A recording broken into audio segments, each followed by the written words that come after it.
Selamat datang di YouTube channel Podcast Semi Horor. Sebelum mulai mendengarkan, silakan klik tombol subscribe dan nyalakan tombol notifikasinya. Jangan lupa untuk gunakan headset kalian dan selamat mendengarkan. Selamat datang di podcast Semi Horor. Episode 34. Ya, kita udah masuk episode 34, gak kerasa banget ya. Gak kerasa ya, Saipul Jamil udah keluar penjara. Disambut dengan karangan bunga Ya. Langsung diundang ke stasiun televisi. Ya. Langsung menimbulkan prahara. Indonesia tercinta, Indonesia Raya. Terus warganet tuh berlomba-lomba untuk Ngebela. memboikot Saipul Jamil dari stasiun TV dan YouTube juga kalau nggak salah nggak sih? Nggak tahu. Nah terus kan si KPI ini juga lagi ada kasus di mana kasusnya ini adalah pelecehan seksual yang si korbannya ini baru speak up. Ternyata Ya setelah berapa tahun ya? 2 ya gitulah. Terus si KPI ini diundanglah ke Mata Najwa. Wah, gua nggak ketuanya. Iya. Terus si ketua KPI ini udah datang ke studio, kata si Mata Najwa teh. Dia dibuka ku saya tanya gentongnya. Pas gue wah, ada kakinya itunya ngarumbai. Masih hidup lu kata gue teh. Orang kata gue teh. Wah, masih hidup lu. Siapa yang masukin lu ke gentong? Tapi setelah ada perhara ini, Kartika tidak muncul ya. Kartika siapa? Sartika. Oh iya, nenek Sartika itu ya. Harusnya diwawancara dia, bagus. Najwa Shihab. Nah ini nih di komennya ternyata. Nah ketua KPI tadi malam sudah hadir di studio Mata Najwa. Bahkan sudah siap naik panggung, tapi tiba-tiba menolak berdialog ketika pengacara MS itu si korban ya.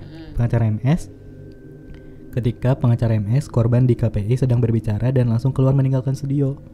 Ketua KPI ini kenapa gitu kan, menimbulkan pertanyaan. Ada apa? Tanda tanya besar gitu kan. Sangat besar. Ada apa kira-kira?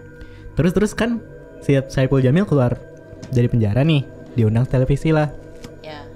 Terus muncul statement dari KPI, Saipul Jamil boleh muncul di TV asal di konten edukasi. Iya.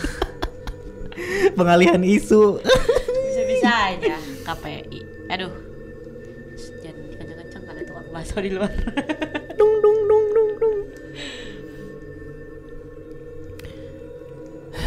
Gak bisa.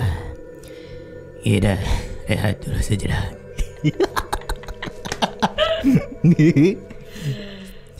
Gimana kalau si Mata Najwa ini collab gitu kan sama Karni Ilyas tuh, acaranya apa sih? Lawyers Club ya? Indonesia Lawyers Club.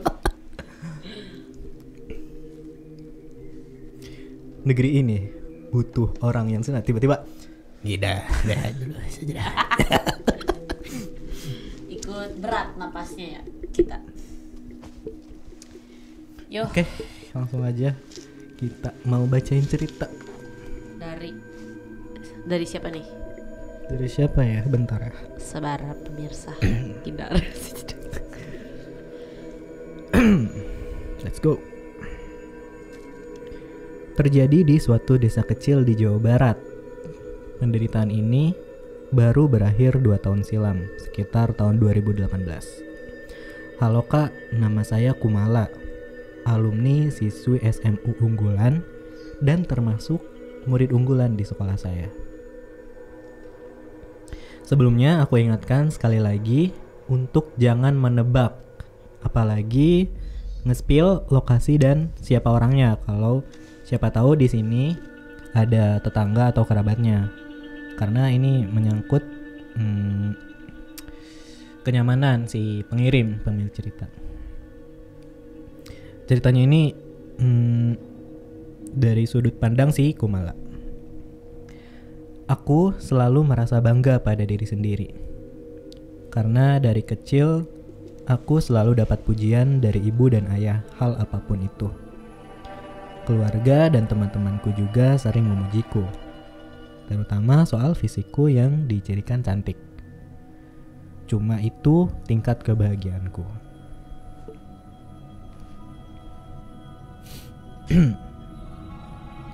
Kehidupanku bahagia, gak utuh lagi di kehidupan bahagiaku gak utuh lagi di umurku yang ke-12. Karena orang tuaku meninggal beserta adik dan kakakku karena kecelakaan bus. Aku hidup sebatang kara akhirnya. Kemudian aku dititipkan di pesantren yang sekalian bisa dibilang itu panti asuhan. Aku bertahan 3 tahun saja, alias aku habiskan masa SMP aku di pesantren. Mulai lulus SMP, waktu SMU akhirnya aku diasuh dengan adik dari ibuku atau tante dan disekolahkan di sekolah umum. Sebut saja tanteku, Tante Lilis, beserta suami dan 2 orang anaknya yang umurnya masih sekitar 7-8 tahun. Mulanya inti cerita dari kisah ini saat aku dulu duduk di kelas 2 SMU, sekitar tahun 2005. Aku punya banyak rekan, rata-rata temanku bisa dibilang orang-orang tenar pada masanya. Kalau sekarang kita sebut semacam selebgram atau seleb sosmed lah ya. 2000 berapa tuh? 2005 tuh. Tuh tenarnya di mana ya? 2005. Twitter udah ini nggak sih Twitter? Belum ya? Friendster. Ya, Friendster, Yahoo Messenger.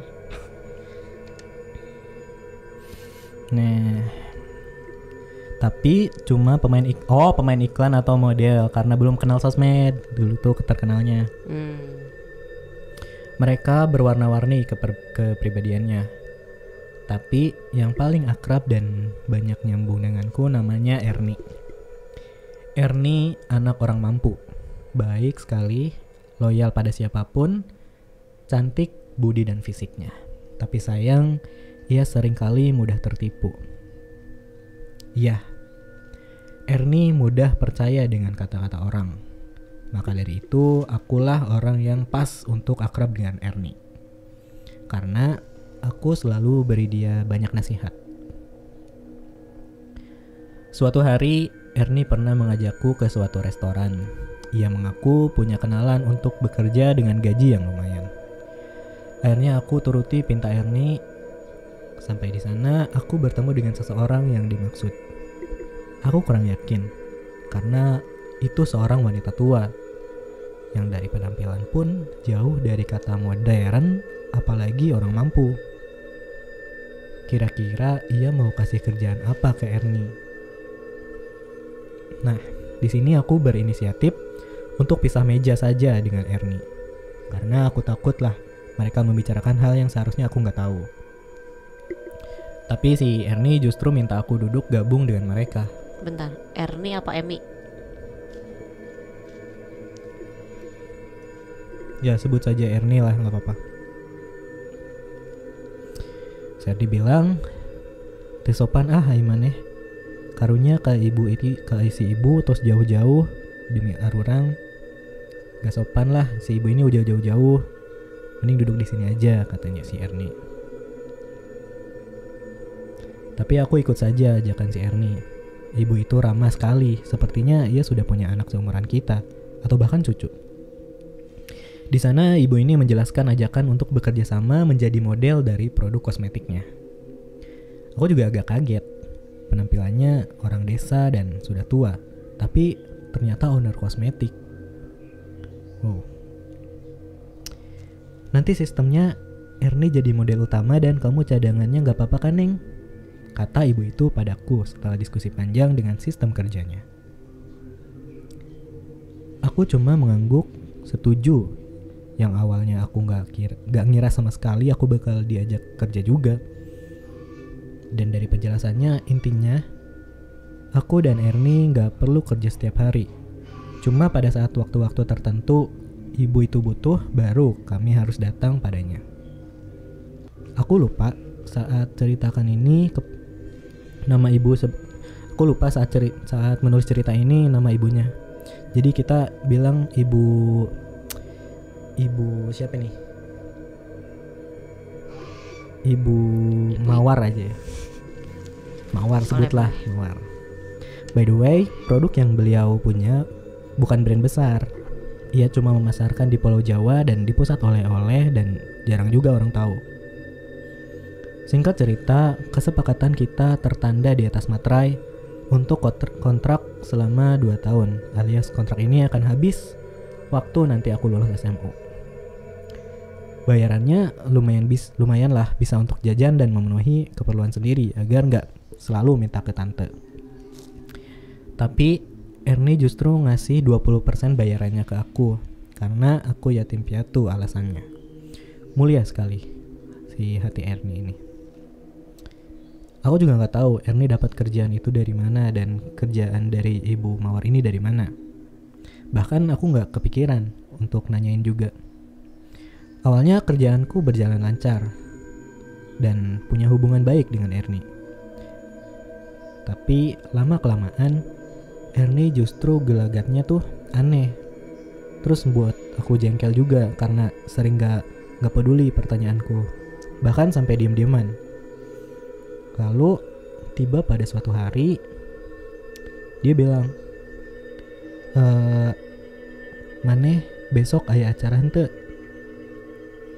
Ke rumah Kak Imah Ibu Mawar yuk. Kak Imah Ibu Mawar katanya dia lagi ulang tahun," gitu intinya. "Kamu besok ada acara nggak? Kita ke rumah Ibu Mawar yuk. Katanya dia ulang tahun besok." Ini ajakan si Ernie. Karena aku kelewat senang Ernie sudah mau bicara denganku, aku terima ajakannya. Dijanjikanlah besok aku berangkat dengan Ernie. Cuma bilang besok, tanpa kasih tahu aku jam berapa jamnya. Dan juga ibu owner itu juga nggak ngontak aku, dia cuma ngontak lewat Ernie. Nah, besoknya itu adalah hari Kamis, yang mana aku bakal berangkat ke rumah ibu owner itu setelah pulang sekolah. Aku siap-siap dari siang nih, dari jam 1. Aku pikir berangkatnya tuh siang atau sore. Dan bener aja, Ernie nelpon aku jam 7 malam. Singkat cerita aku berhasil izin lah untuk meyakinin tante aku. Nah, aku tuh diperbolehkan pergi akhirnya ya.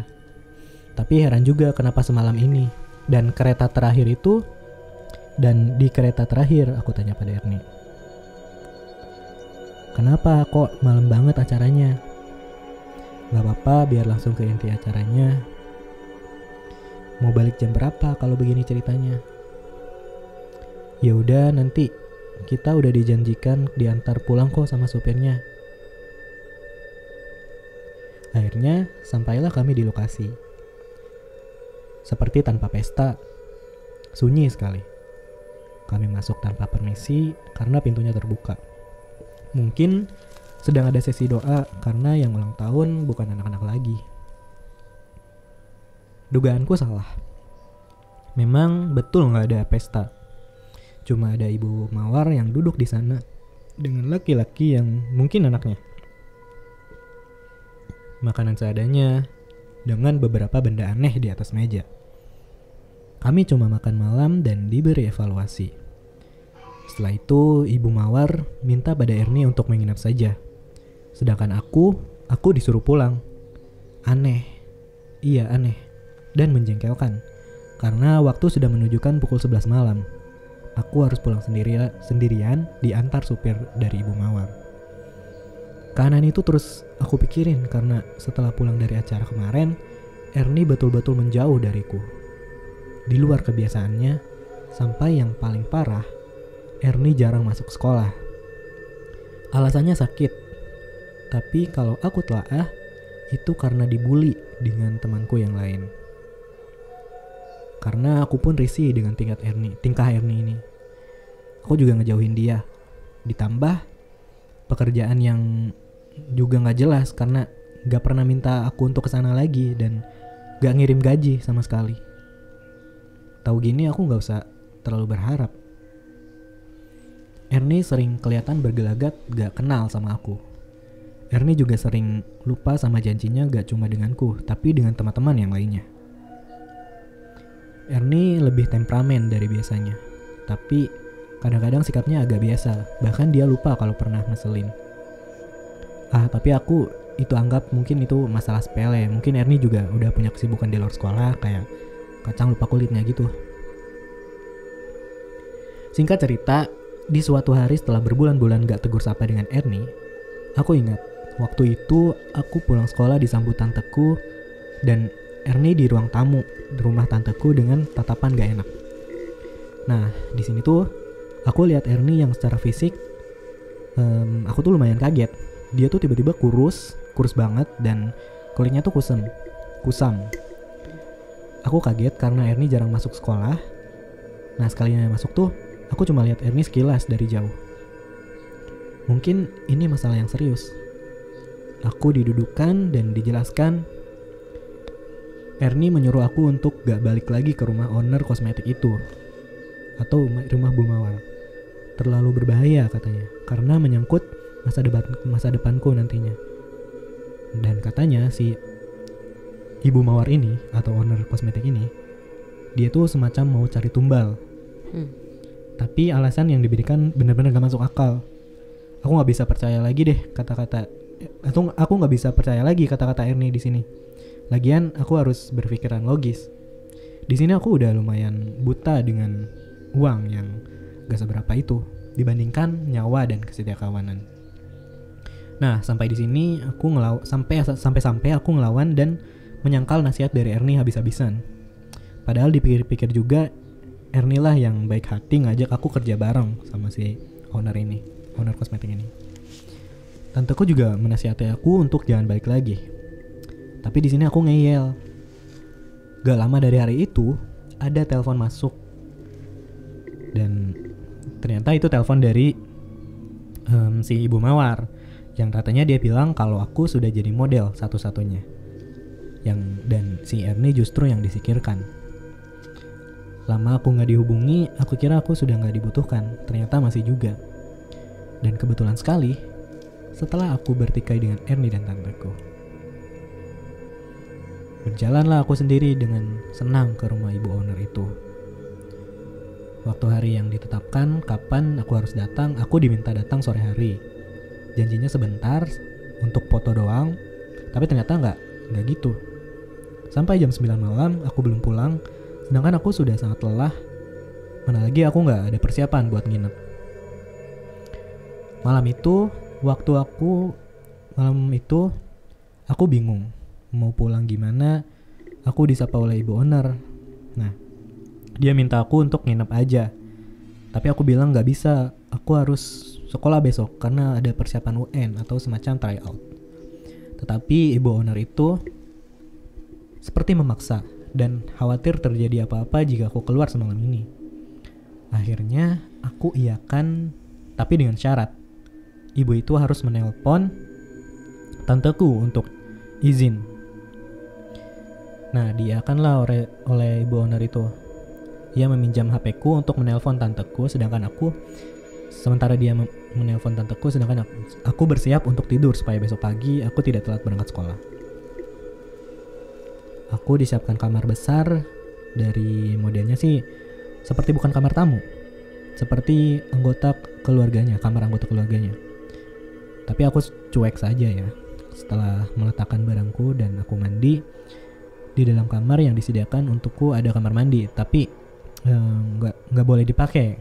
Ya udah, aku pakai kamar mandi yang di luar. Aneh juga sih.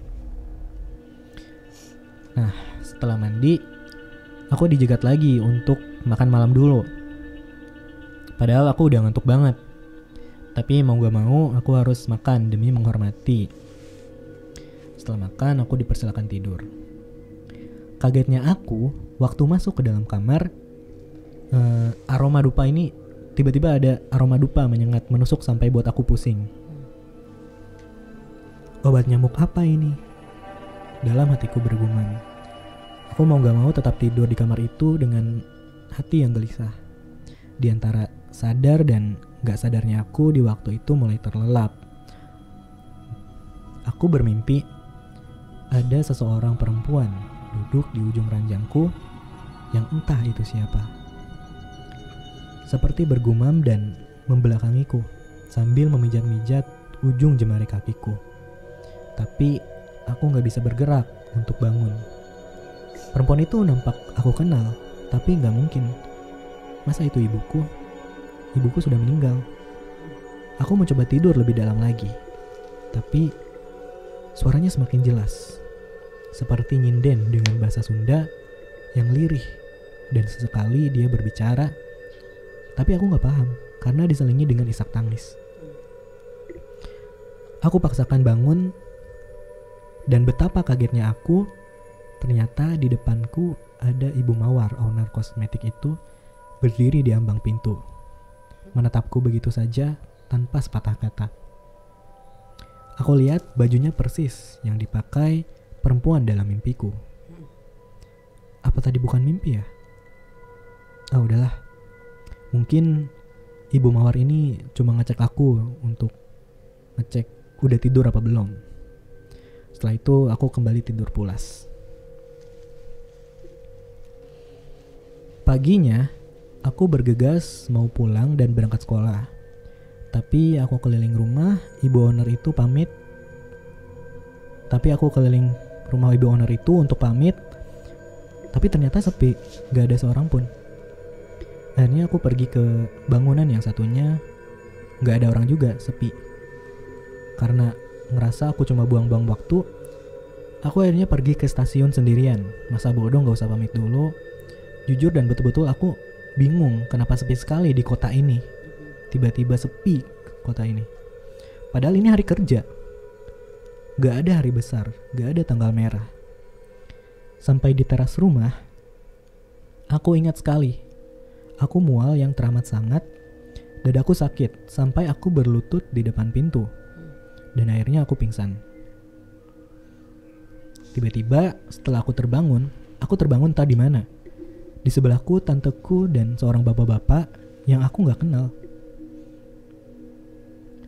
Tanteku bilang, "Terima kasih Pak, ambil saja ini imbalannya," kata tanteku menyodorkan uang. "Udah Bu, gak apa-apa, saya buru-buru," tolak bapak itu sambil memegang tangan tanteku. Nah, di sini aku bingung. "Tadi siapa tante?" tanya aku. Tanteku kaget melihat aku sudah bisa bicara. Ia marah, sedih, semua jadi satu di raut wajahnya. Akhirnya aku dibawa pulang, lalu tanteku cerita kalau aku sudah hilang selama 4 hari. Bapak tadilah yang menemukanku tertidur di bengkelnya. Katanya aku ada di bengkelnya sebelum ia datang, alias bengkelnya masih tutup. Karena heran dari mana aku masuk, bapak itu nanya, tapi jawabku ngelantur katanya.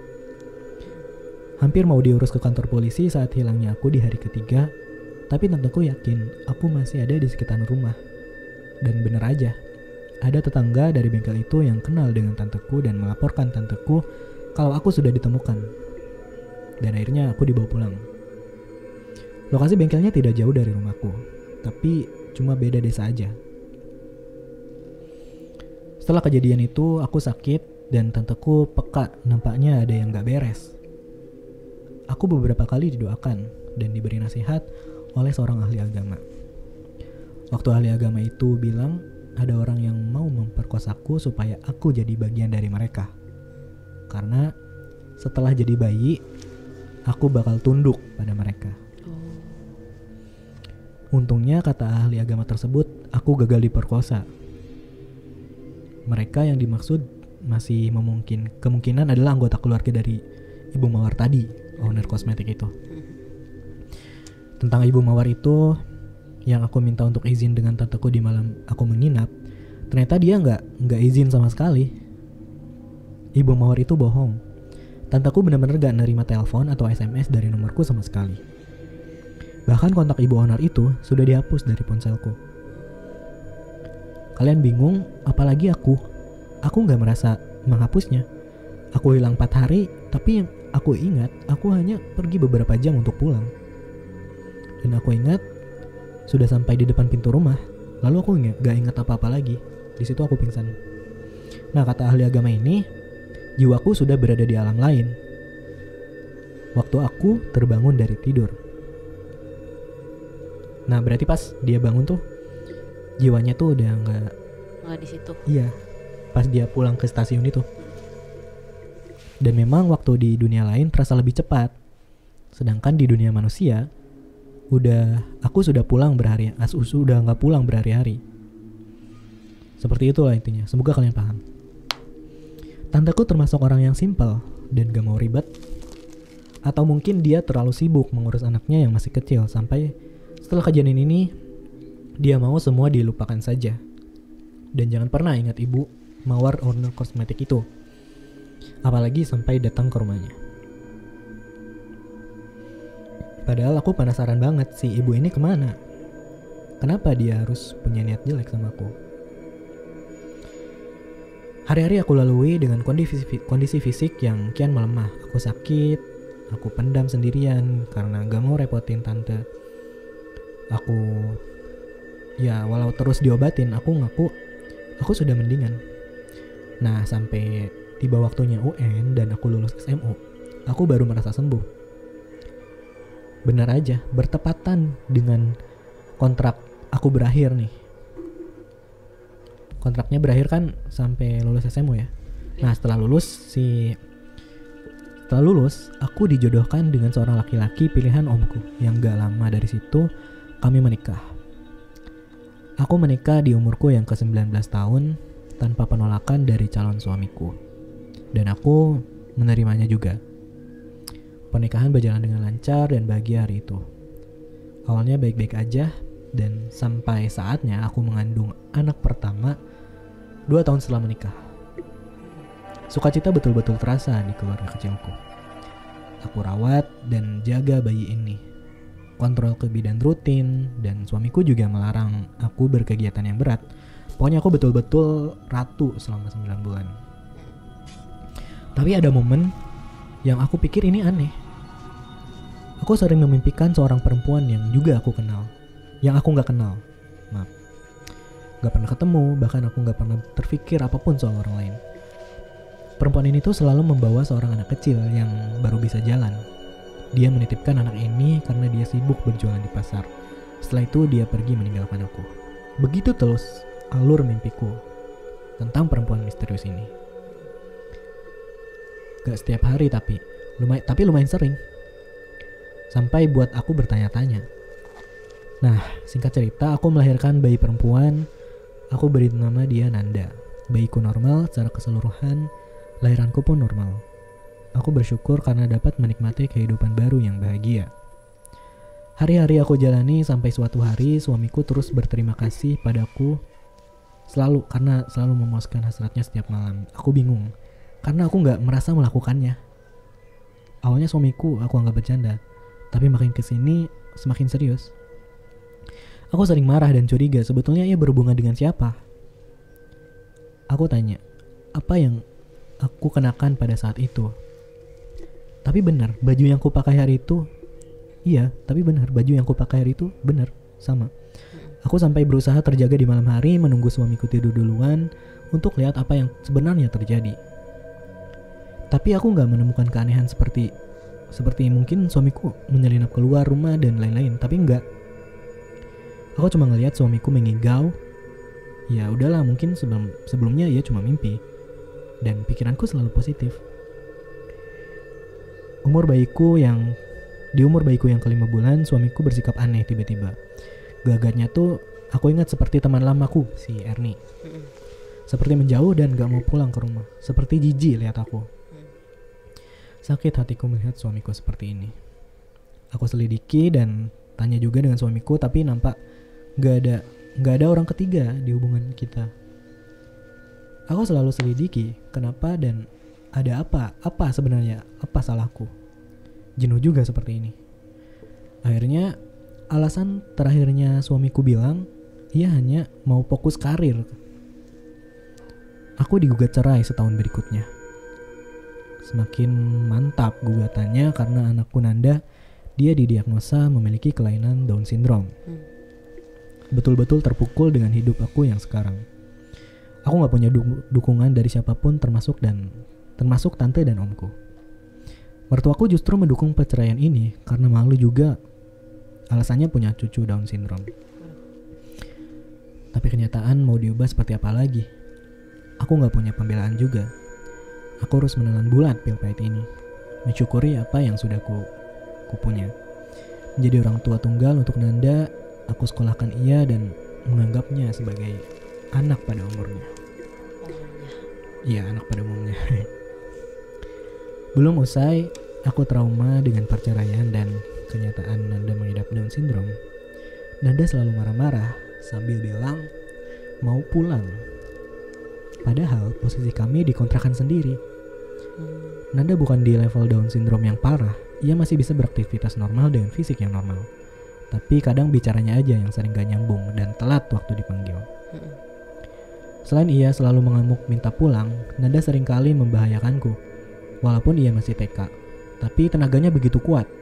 Seringkali aku dapati ia berusaha menusukku dengan benda tajam, kayak jarum, pensil, pisau, dan batu runcing. Aku merasa aku gak pernah lepas pengawasan. Sekolah pun aku tungguin, sampai mandi dan buang hajat aku gak lepas pandangan dari Nanda. Dari mana Nanda belajar kata-kata kasar dan mengerti benda tajam untuk menyakiti seseorang? Berkali-kali juga guru TK-nya tuh kewalahan sampai ngadepin Nanda. Selalu berusaha mencelakai teman sekelasnya dia. Sampai aku didudukan dengan ibu dari salah satu temannya yang karena sudah sangat muak dengan perlakuan Nanda yang semakin hari semakin menjadi-jadi. Gak ada kata lain selain minta maaf, tapi akhirnya aku berujung diminta untuk mengurus Nanda di rumah. Nanda dikeluarkan dari sekolahnya. Aku selalu sabar dan tanpa sadar, aku begitu kuat menghadapi cobaan ini tanpa menangis. Sampai akhirnya aku menangis sejadi-jadinya saat aku ajak Nanda bicara. Nanda, ibu capek, Nanda nakal terus. Nanda harus baik ya sama ibu. Kataku memohon pada Nanda malam itu di rumah kontrakanku yang isinya cuma aku sama Nanda. Kumala bukan ibu Nanda. Dengar ya, gak usah banyak suruh. Saya mau pulang. Bentak Nanda. Dan betapa kagetnya aku. Bukan cuma pengakuannya, aku bukan ibunya, tapi kagetnya aku jawabannya bisa nyambung. Bertubi-tubi pukulan hidup malam itu. Setelah sekian lama merasa diri ini kuat, akhirnya air mata ini gak terbendung lagi semenjak kejadian malam itu. Nanda selalu bilang, aku bukan ibunya. Tapi aku selalu berusaha membesarkan Nanda sepenuh hati. Sampai di titik sabarku habis, aku berniat memasukkan Nanda ke rumah sakit jiwa. Karena tingkahnya yang kelihatan semakin gak wajar. Dan banyak saran juga dari orang lain untuk memeriksa kejiwaannya. Gelagatnya bukan lagi seperti anak Down syndrome.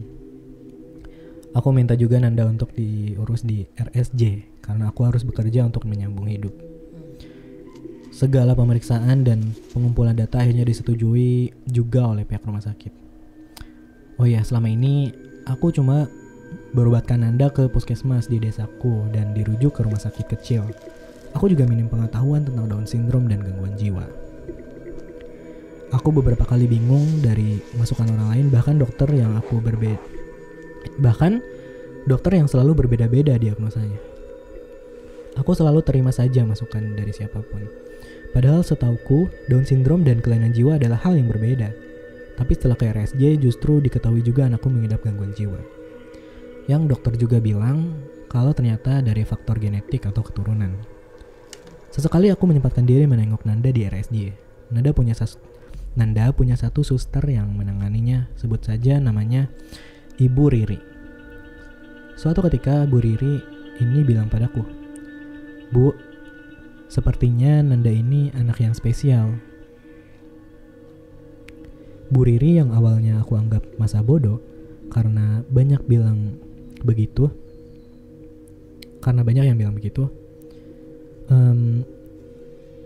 Dulu kamu pernah mengabdi sama siapa, Bu? Maaf saya tanya begini, kata Ibu Riri. Karena Nanda sebetulnya titipan dari salah satu orang yang kemungkinan ibu tahu orang yang nitipnya. Saya bisa bantu. Oh. Tanya Bu Riri lagi, kesannya itu serius dan khawatir. Tapi aku tetap tersinggung. Namanya anak ya pasti titipan Bu, titipan Tuhan, kataku sambil agak mencibir.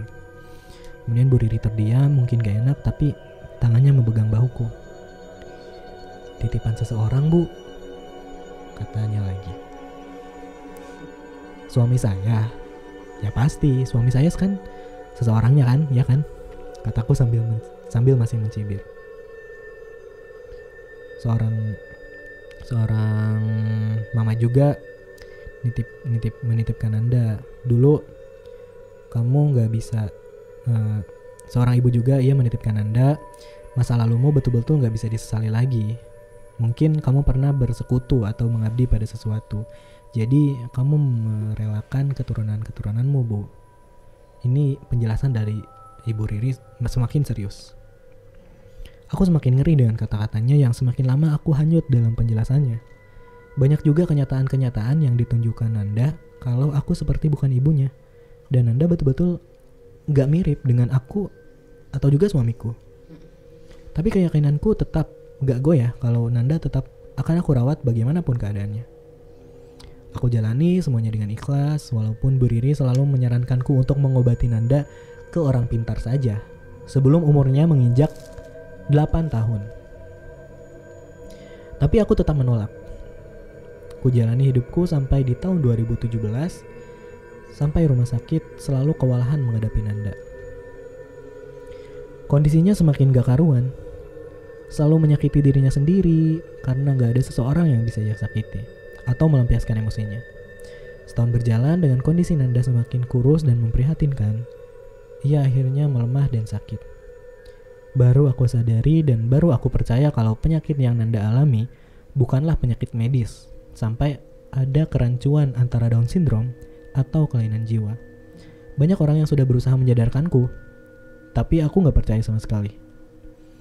Di akhir 2018, Nanda menghembuskan nafas terakhirnya di umurnya yang ke-8 tahun.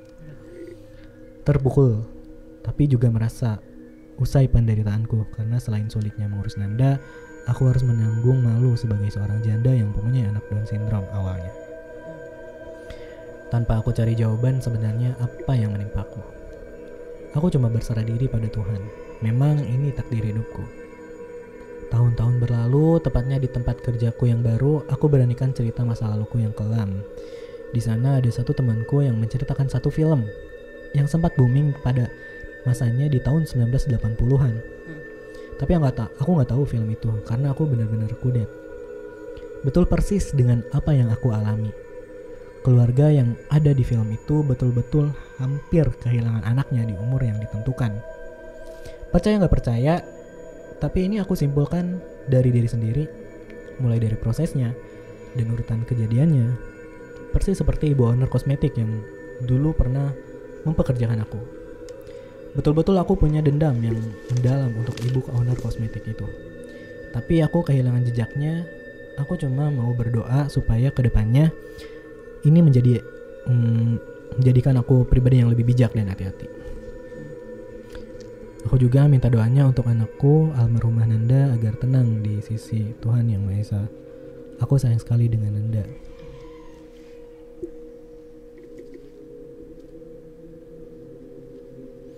Mengenai sudut pandang dari Ernie, kenapa ia selalu buat jengkel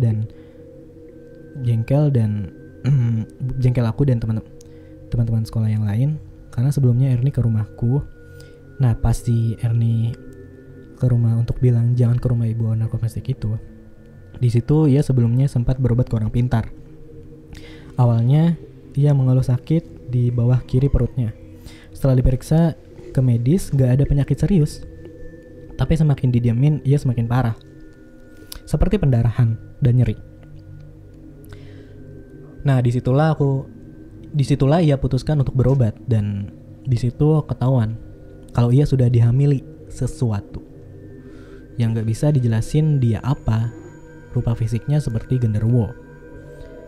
Hal lainnya, setengah jiwa Ernie sudah dikendalikan demit yang sengaja dipasang oleh owner ibu kosmetik itu di fisik Ernie. Maka dari itu, Ernie suka lupa kalau ia sering membuat teman-temannya jengkel. Bahkan ia sendiri sering lupa punya teman. Makanya ia gak pernah lagi tegur sapa dengan temannya, termasuk aku. Nah, soal izin sakit sekolah, ia betulan sakit seperti apa yang aku jelaskan tadi. Tapi soal dibully karena temanku jengkel, Ernie nggak tahu sama sekali. Karena itu Ernie betul-betul nggak sadar sama apa yang dia lakuin. Kandungan Ernie dari demit yang menghamilinya, kandungan itu nggak membesar, tapi katanya tetap ada jabang bayinya, tetap melahirkan, tapi melahirkan, tapi nggak seperti melahirkan pada umumnya. Setelah lulus pun aku hilang kontak dengan Ernie. Dia betul-betul nggak terpikir sama sekali gimana kabarnya, karena masalah hidupku ini betul-betul mencakup hampir seluruh pikiranku. Aku nggak sempat lagi buat bertanya-tanya kabar di sekitarku. Terima kasih, sukses terus podcast Semi Horor. Amin. Ya, panjang banget, berapa menit? 43 menit. Wow. Ternyata semuanya bermula dari cuan. Iya. Aduh. Terlalu capek. Silakan. Belibet ya pemirsa. Panjang banget soalnya.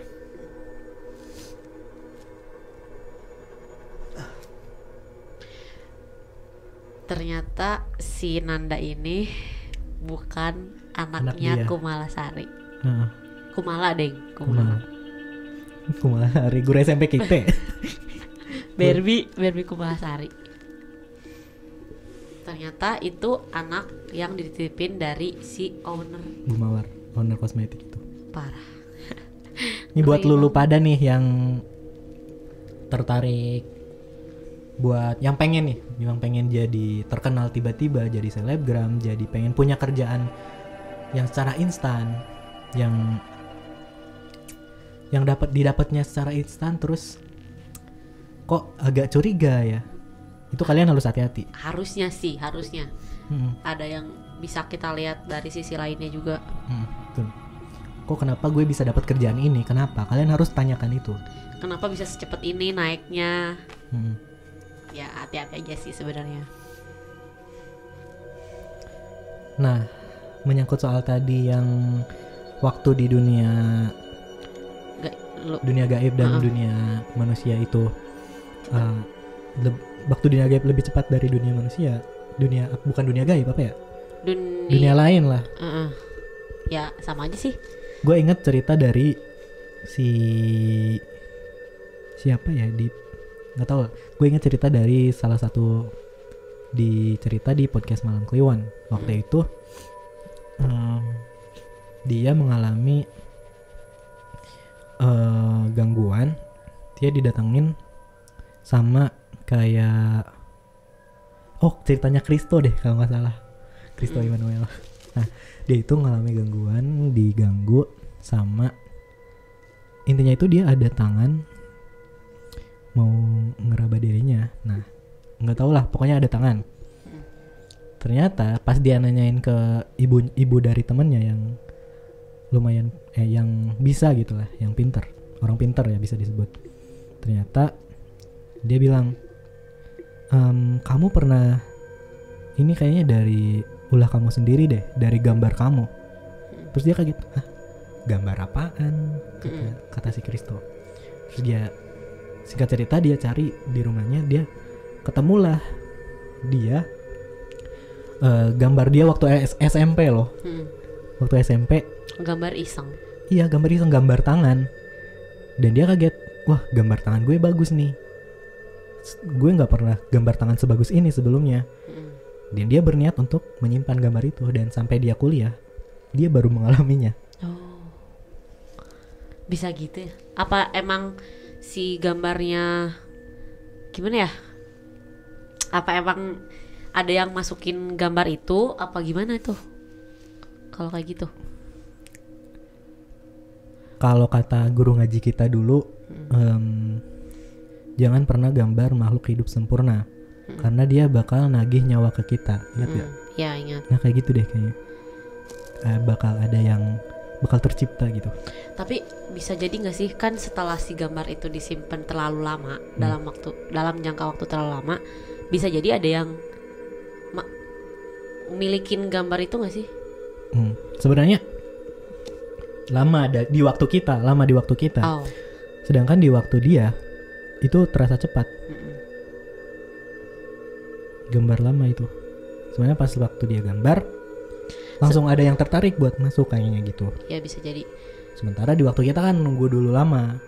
Sementara di waktu dia mah udah cepet. Kayak tadi Erni kan, dia pas bangun tidur balik ke stasiun itu cuma beberapa jam doang. Ternyata udah 4 hari hilang. Iya. Dan ditemuin di bengkel dekat rumahnya.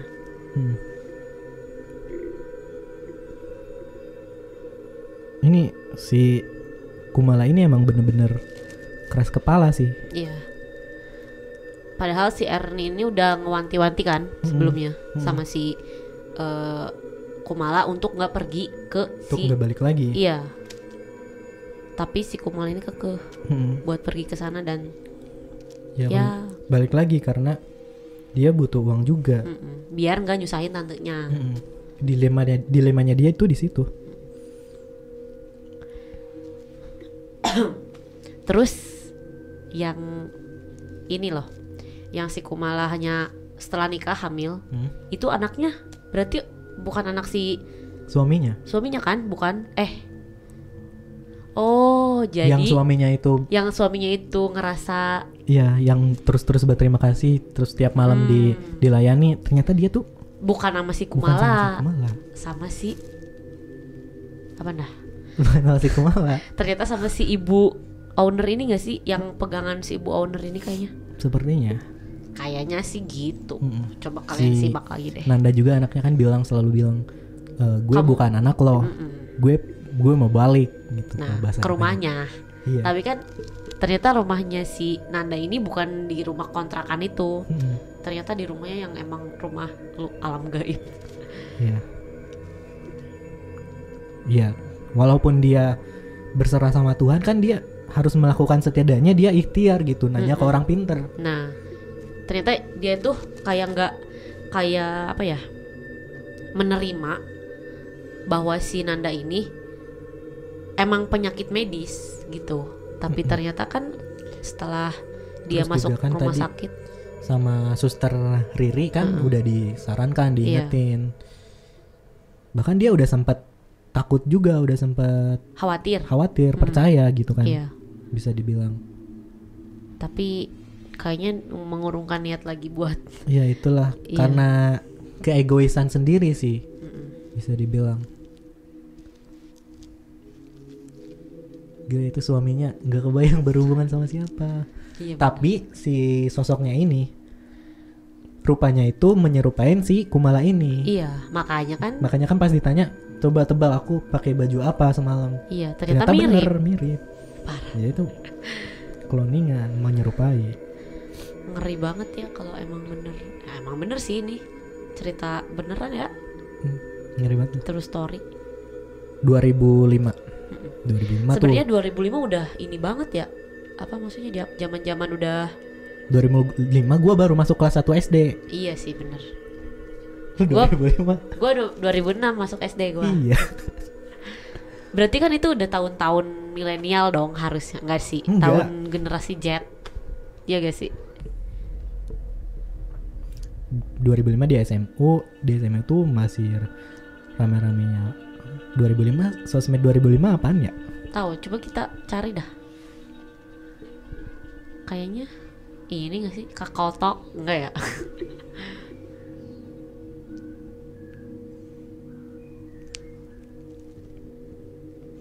Friendster, MySpace, Tumblr.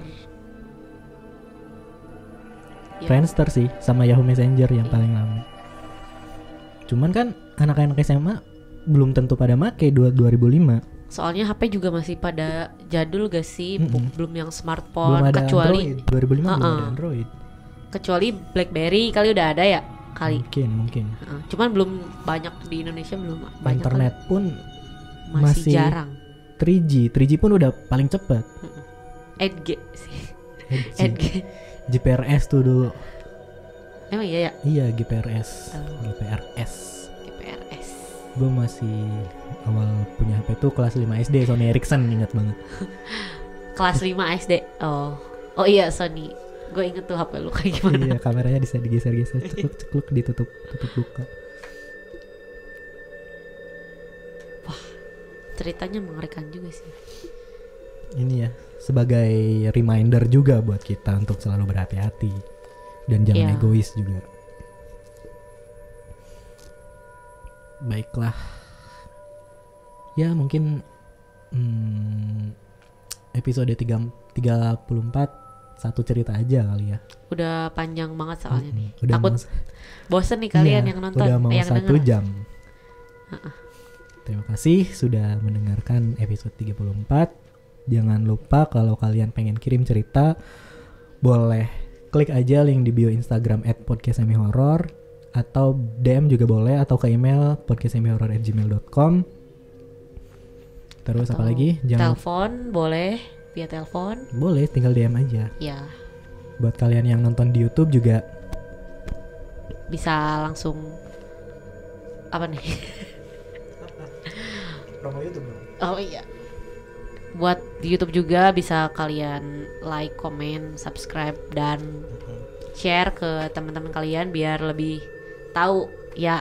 Sebenarnya sebenarnya podcast Semi Horror tuh sebagian ada apa? Ada videonya. Ya iya jelas. Ada apa?